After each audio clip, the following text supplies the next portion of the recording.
Hello, podcast listeners. We know podcasts are a great way to catch up on a program that you may have missed on KSJE, and it's provided as a free service of this radio station. But KSJE is now listener-supported, and so while you enjoy this podcast, we hope that you'll also take some time to join KSJE. Become a member today. It's quite easy to do. Just go to our website at ksje.com/support and pick the level of support that best matches your budget. Thanks again for listening. Here's your podcast. Good morning. This is Traci Hales with Right on Four Corners on KSJE 90.9 FM in Farmington, New Mexico, 103.3 in Durango, Colorado. Today I'm talking with Jodi Lee Stewart about her Silki books. Silki, the Girl of Many Scarves. Hi, Jodi. Hi, Traci. Well, I'm really appreciated reading Silki, the Girl of Many Scarves, and her 3 books. Oh, well, thank you so very much. There's nothing I like more than people that tell me they love Silki. Yeah, you've really developed her personality. Now, before we go further, why don't you give a little recap of what the 3 books of Silki are about? They're considered and have been called Nancy Drew meets Tony Hillerman. Ah, I like that. Yeah. A concept, because it's all set in the Navajo Nation, which is 27,000 square miles. Right. Set in Arizona, New Mexico, and a little bit of Colorado. So they are mysteries, adventure mysteries. Mm-hmm. And Silki is someone who finds herself always in some kind of a predicament or a complex situation. And how does she get out of them? Well, ingenuity, circumstances, and her scarves. She has an addiction to scarves. Yes. And she wears a scarf chain tied many, many scarves together around her neck most of the time, and it's become sort of a trademark with her. Mm-hmm. So that is kind of who she is. And I'm going to go through the first one, Summer of the Ancient, was my first Silki book. And it starts out on Concho Mountain. And Silki and her best friend Birdie have grown up there. And they've grown up riding their horses and making up imaginative tales. Well, she and Birdie are a little bit on the outs right now because, lo and behold, Birdie has discovered guys. And she lives for that and volleyball. Mm-hmm. Whereas Silki is still like, no, let's ride, let's pretend, let's do this and that, although she's a young teen. So she's by herself to stay on Concho Mountain. And Wallachie, which is someone that Silki totally had made, jumps off this bed. An ancient ant-man literally jumps off this boulder and scares the wit out of her. And she can't wait to jump on her horse and get to Birdie's house and tell her that the Wallachie is real. But here's Birdie completely thinking, you're so immature. That was from our childhood. What's wrong with you? So that's real hurtful. But anyway, Birdie goes about her own way, and Silki continues to experience these very mysterious situations on the res. And she can't seem to get anybody to either believe her or understand or listen to her.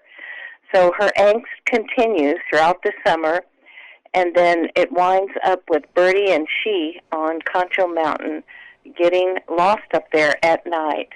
And some very intriguing things happen, and they then find out the answers to what in the world has been going on all summer long in Silki's world, and Birdie now sees it. But I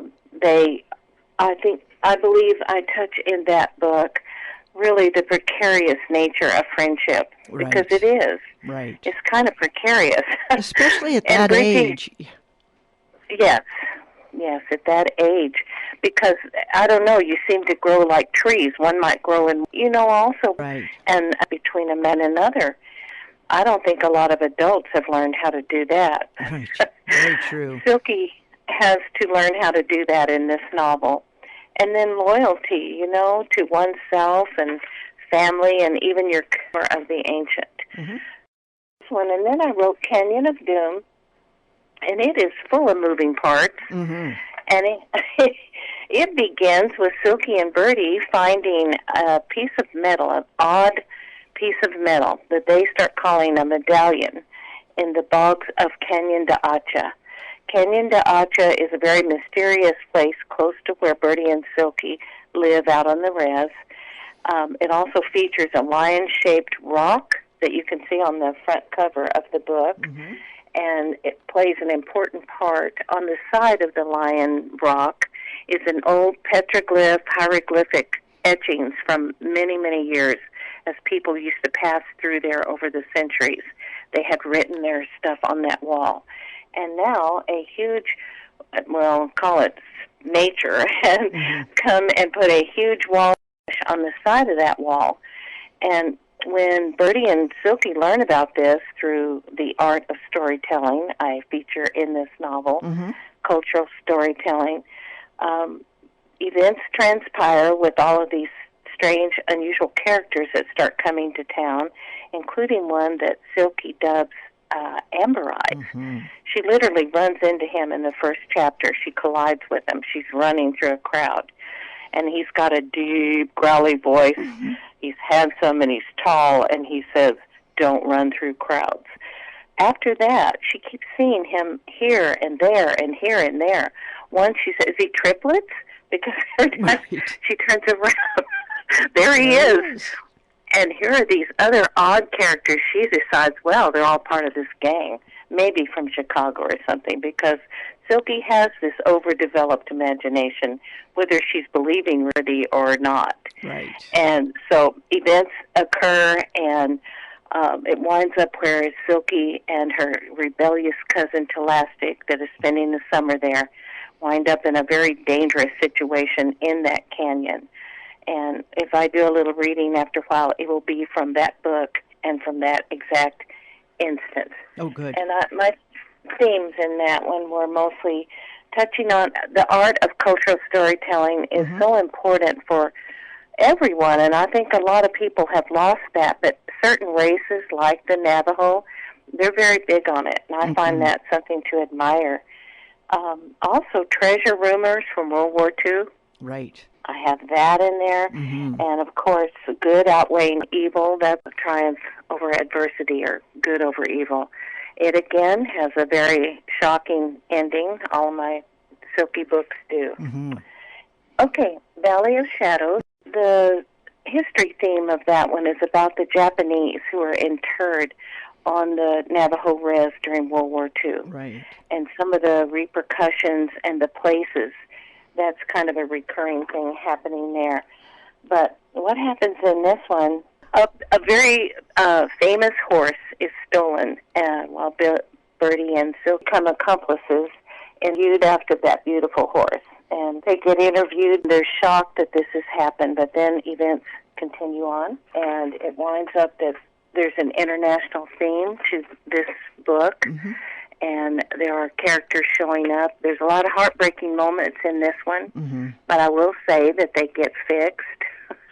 I couldn't leave Silki fans heartbroken. Right. But there's a lot to get her heart mended. In this particular book, this was really a hard one for me to write because I wanted to do honor to the Japanese people, and I wanted to do honor to just some things in this one that, I wanted to tie up the loose ends, but I just wanted to evaluate Rev's life in light of today's modern standards, because she has a cousin who comes to visit from Oregon, a male, and he's in half the book, Sky, and he's not interested at all in the Navajo concept, although he is half Navajo.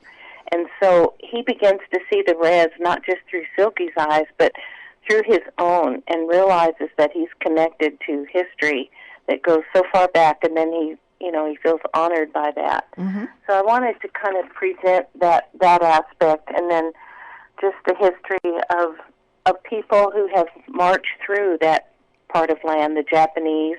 There have been Native Americans, there have been Spaniards and Hispanics, and so I've tried to hit all of those themes in addition to the horror of Indian boarding schools that Silki's grandmother goes through to this day. She's kind of an odd lady, but as true as can be. But she's odd, and she carries a lot of PTSD remnants from being stolen from her family and forced to go to a school and leave all of her customs behind. So I kind of touch on that one a little bit, too. So that's a basic concept for those 3 novels. Right. And we get to know Silki really well and her family, which is really an important theme, I think, through all of them, is how the family interacts with each other.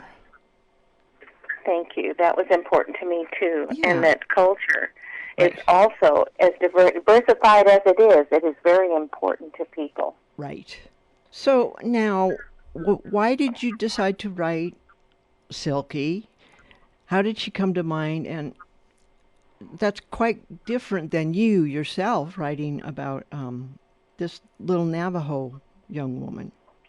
Well, it occurred quite naturally, actually, because I grew up on a ranch in the White Mountains. Uh-huh. Our ranch, the Navajo Nation, part of the Navajo Nation, and we were also very near the Apache reservation and out there in the country. Uh-huh. We had a country school, and most of my friends, except for just a very few, were natives and Hispanics. Mm-hmm. So here I am with these long blonde braids down to my waist and these blue eyes, and you can see my eyebrows, I'm so fair. And I just had the most fun of all having these friends to go visit. So that was, I grew up with these kinds of people, and I loved them, and it became natural to me. I mean, we used to find arrowheads and pottery shards everywhere on our ranch. We had a large ranch up there, and we had no TV reception. We didn't have satellite, and we only could get a little bit of radio reception, maybe at night. So what did I do? I rode horses. I climbed up the windmill. I jumped on the butane tank and rode it like a trick rider. I sang to chickens and made up stories because I had 2 older brothers. They had to go build fence and do all this stuff. Well, I always helped cook and clean the house and all that sort of thing. But then what? Hour after hour of being there in the summer especially. Oh, I hated summer because I loved school so much. And then here comes summer, and I was like, what am I going to do? What am I going to do? I read books, and I imagined. Yeah. And when school came again, those were my classmates. So it was really pretty natural for me to want to write a story about a Silki. Well, it reads really naturally. And the atmosphere, and I know that you wrote some, I believe it was in your acknowledgments, that the red rocks that Silki climbs around are reminiscent of the white rocks where you grew up. Yes, they were exact duplicates. Ah, so you knew that. And I loved those rocks. And everything that you see and hear, the big, tall anthills, we had those. I used to watch ants. They just stand on a rock and don't bother them. They'll leave you alone. And they just, they toiled and worked and brought stuff up the sides. Here's an old wasp wing. Here's a, this and that. And the hieroglyphics, we had a wall, a blackened wall on one section that you walked through. It was soft sand. And it was Indian writing and blackened smoke from the Anasazis, or I don't know if that term is still used, but that's what we called it back then. And I had my own ways. I was a slim little girl, which I still was a slim little girl. But anyway, I had my own way of getting to the top, and I prided myself on how quickly I could do that. So, you know how she slithers through this and she goes up this little, yeah, that was my path. Oh, I love it. And of course, her best friend really is Smiles, her horse. Yes. We like Smiles. Oh, yeah. Smiles is something else. And which book did you like Smiles the best in? I think that I really liked Canyon of Doom. The friends, and he seems to understand her every mood, and vice Fury from the TV series, like, da-dun, I am so fancy. So he had our number, I believe. They do that, yes. Yeah. Well, I think now it might be a good time to read something for us from. You said Oh, you want to okay. read from Canyon of Doom? I do. And the setup is that Silki and Telastic are in a bad situation with some bad guys. Mm. And they're in Canyon de Acha. And Silki has been inside that bunch of greenery that grows on the side of the hieroglyphic wall. Mm-hmm. And she realizes that she and Telastic has been captured by these guys. And she's always someone who comes up with a plan and a mission. So she gets a plan in her head how to save both of them. Right. And inside this lion rock is a cavern. And they're not anybody supposed to go in there because it's become very dangerous. And she hasn't gone in it, but now she has a plan that she has to do to save herself. Bunch of greenery that grows on the side of the hieroglyphic wall. Mm-hmm. And she realizes that she and Telastic has been captured by these guys. And she's always someone who comes up with a plan and a mission. So she gets a plan in her head how to save both of them. Right. And inside this lion rock is a cavern. And they're not anybody supposed to go in there because it's become very dangerous. And she hasn't gone in it, but now she has a plan that she has to do to save herself and Telastic. Okay, this is Silki. It's first person. All the novels are first person told in Silki's voice. I didn't like leaving Telastic alone, but we both had to be brave. Remember your promise, I called in a shaky voice as Bo turned to go. He raised a hand in the air without turning around. Thunder growled in the west as I stepped through the thicket. Angel followed close behind me. I was thankful the heavily crowded sky made it too dim to see the wall of history. At least that part of the secret would stay safe. I stood in front of the passageway to cover the Spanish writing above the hole.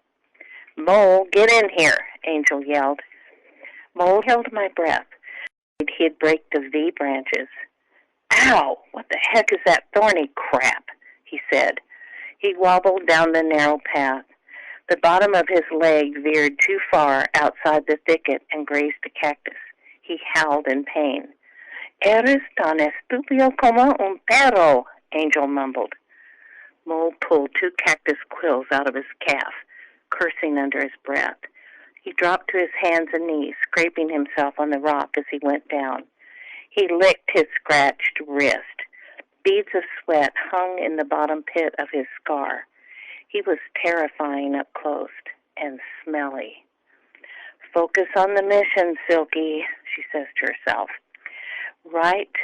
I cleared my throat. Okay, don't worry too much about the sounds you're about to hear inside this hole. Try to ignore them. I dropped my voice to a whisper. Some people say this lion cave is full of evil spirits, but we don't really believe that. Not too much, anyway. If you smell something peculiar, that might be a ghost. Ready? Angel's and Mole's expressions should have been bottled up and sent to Dr. Gavrell at the Smithsonian. The bottle would have been labeled Pure Fear. Inside the passageway, I felt for my coiled scarves. They felt like home and safety. In a mysterious voice, I said, we have to travel in an S shape, plus a few more turns, then straight. Oh, I almost forgot. When I used the flashlight in here one time, I saw these strange-looking brown spiders and a few albino scorpions living on the right-hand side of the passageway.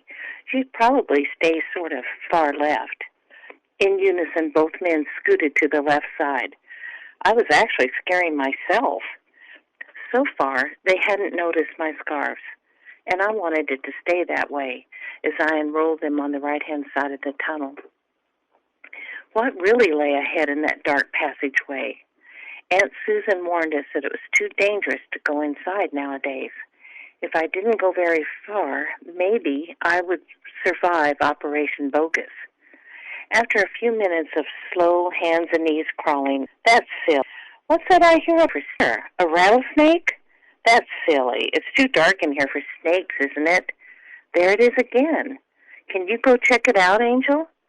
No answer. Okay, I'll go. I'll be right back. I scooted ahead, unwinding my scarves and furiously feeling the ground in front of me. When I'd put about 6 feet of distance between us, I turned and made my best ghost sound, a mixture of a wolf howl and blowing wind. Angel, is that you? I called in a scared voice.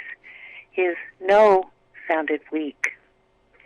The passageway was curvier than I'd expected. Sometimes it split off in 2 or 3 directions. That was good, because I had my scarves to guide me out. Angel and Mole didn't, and I was counting on panic to make it worse when I disappeared. I inched forward a few more feet. I was totally out of scarf rope. There it is, the cave room, just ahead. Hurry! As soon as I heard Angel's breathing, I started wailing. Ow, side cramp. I have to lie flat. Oh, it hurts bad. Do you know CPR, Angel? Never mind. I think it's my appendix. Go on ahead if you want. I moaned. The most incredible side of your life is just a few feet away. You'll come back and get me, though, right? I was just testing you guys about the locker being hard to find. It's in plain sight in the bottom of the cave room. Don't forget me. Oh, the pain. I moved over for Angel to pass me. When he was even with me, I started fake crying. Mole was right behind Angel, wheezing and huffing. He stopped. If I didn't hurry, Operation Bogus would fail. Looking low, I said, Angel said you don't deserve to see the gold. He said you aren't new man material. Is he right, Mole? The gold is only 5 seconds ahead. 5 seconds. Mole sounded like a fat pig doing aerobics. I pulled my scarf rope tight and followed it back to the opening as if a ghost was breathing down my neck. Maybe it was. I tossed my scarf rope outside the passageway, stood to stretch a half second, then began pushing the rock back in place. Fear made me strong enough to poke it back into place twice as fast as before. 2 men down, 1 to go. Or was it 2 to go? That depended on Amber Eyes. And that's it. Oh, that's She's great. got these That just shows how she's so imaginative, and she just takes control of that situation. She is a take control girl. She doesn't really just stand back and wait for somebody to lead her. She jumps out there. That's really true. An interesting and so familiar character of these sad teenagers. I thought so too, and you know, we all probably have someone we know in our own families that we can relate to as Telastic. Of she's basically deeply hurt, and it comes out in a different way, and often teens start acting up after that. But her family back on the res didn't want that to happen, so they rescued her. Right. And had to happen for Telastic. Yes. And Silky was, I love the way she handled her without, being belligerent or just trying really hard to understand her. She did. She had remembered the old times and how much fun that they used to have with her and Bertie and how much Telastic used to love the res, and then she hated it, supposedly, this time. Yeah, it's great hearing these stories. Now, will there be any more Silky books? I will never say no. I'm writing number 8 novel right now, and number 7 is at the publisher. And we recently took all of my novels and published them, and it was a decade of writing. So I've been a little bit busy. Yes. But I'll never say no. If an idea comes to me, I've kind of kicked that thought around a few times, A lot of people were sad when I stopped writing them. And I said, well, I feel like I have to go forward, and I might come back. Great. Because you have several books out there, and they're very different. That's why it's hard to define me. That's right. Well, that's good. That's a good thing. Well, I kind of define myself as a high-concept writer. I like it. Who who has a literary pen, because at the end of my books, I want people to feel like they've been on a big adventure and that the main characters are friends. I want them to know them and feel them. Yes. And you get that in a literary book, but you don't get that a lot in high concept. Mm-hmm. My example of that is where the Crawdads Sing. Excellent description of terrain. I mean, after all, the author is a biologist. Uh-huh. And the habits of the book, I did not know what the protagonist looked like. Right. I just knew she had dark hair. Right. And now the movie fills that in pretty well. But I kept saying, why don't I feel like I know this protagonist at all? Exactly. But not so in your books. Your characters are very real. Thank you. Mm-hmm. Thank you so much. I want that to be true. It is. And everything I write, too, I like it to have humor. Mm-hmm. Yes. There has to be, in the worst situations, you can think of something to put in there to make people smile and identify with. Right. So what is the latest book that you have out now? The one I have at the publisher is, it's called The Gold Rose. Oh. 1, 2, 3. Little fiction. I have, let's see, it'll be my 4th historical fiction book. And it is set in the 1940s. The backdrop is not only, well, it has, again, 3 main characters in this one. And one of the characters is in China. She's during the invasion of Japan then the ensuing takeover of communism. And they all begin in Texas, and then this one little girl is not stolen, but she was abandoned on a dirt road into Argentina. Then she is stolen into Argentina, and the Gold Rose is actually an agency. It's a rescue. I was writing this a little bit when my last novel came out, Triumph, a novel of humans. I just focused on it. And I always say this. I think this is my favorite one, but I feel that way every time. I think that's a good thing. So I'm excited about it. We've just designed the cover. And, it's an outstanding cover. I have a lot of help with my publisher, Phoenix Progressive Phoenix Rising, owned by Amanda Thatcher, and we have a lot of back and forth and head meeting and all that, and I appreciate it. I have a lot of concepts myself of how things should be, and I have to be allowed a little freedom because I go crazy. And that reminds me, the artwork in the Silki books is significant. Yeah, my artist in the first one was in Canada, and then part of it was done by Mauricio Simpanini, and I have lost contact with him. I can't find him. He's in Italy. Oh, too bad. And I just feel like something happened to him. And he's the one who drew the actual Silki face. And in the second and third books, he did all the art. Right, and they're wonderful. I think he was just incredible. And I can't go to Italy and find him. Right, right. I lost him. Oh, that's too bad. Because he did well. Thank you very much. I think it's nice to have the artwork in there. Every time people read Silki, they want to draw something. So, right. My goal is to just keep working hard and keep writing novels that other people love. And get back to those who are coming up in the ranks, although a lot of them don't want to hear anything. I have the knowledge and would love to share if they want to know about my journey. I know I'm a much better writer 10 years later than when I started writing novels, and I owe that to just, immersing myself in it, but also taking advice. Oh, good. Taking advice. Yeah, that's great. It's important, and I've had a lot of people give me great advice. My editor, Chris Ebach, she was actually my tutor when I was I decided to take a fiction writing course, and that's when I morphed from being a nonfiction writer.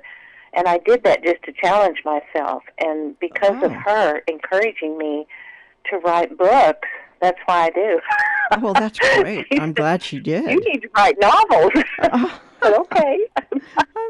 Yeah, because you have quite a few out, and they're all really, really have enjoyed those. So keep it up. Keep it up. Oh, thank you so much. I can't wait for you to read The Gold Rose. I can't I think either. you'll really like it. I look forward to reading it and talking with you about it. Oh, thank you so much. And that was Jodi Lee Stewart. You can find more about her at her website, Jodi Lee, Lea, Stewart, STEWART.com. This is Traci Hales with Right on Four Corners on KSJE 90.9 FM in Farmington and 103.3 FM in Durango. Did you enjoy that podcast? We hope that you did. And if you did, share it with your friends. And if you really want to keep podcasts like this coming, please support KSJE. You can do it easily online at ksje.com.